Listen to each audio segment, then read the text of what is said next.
أعوذ بالله من الشيطان الرجيم. الذين آمنوا ولم يلبسوا إيمانهم بظلم أولئك لهم الأمن وهم مهتدون. وتلك حجتنا آتيناها إبراهيم على قومه نرفع درجات من نشاء إن ربك حكيم عليم. وهبنا له إسحاق ويعقوب كلا هدينا ونوحا هدينا من قبل ومن ذريته داود وسليمان وأيوب ويوسف وموسى وهارون وكذلك نجزي المحسنين.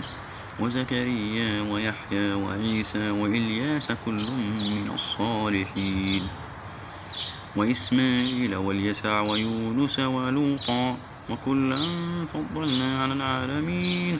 ومن آبائهم وذرياتهم وإخوانهم واجتبيناهم وهديناهم إلى صراط مستقيم.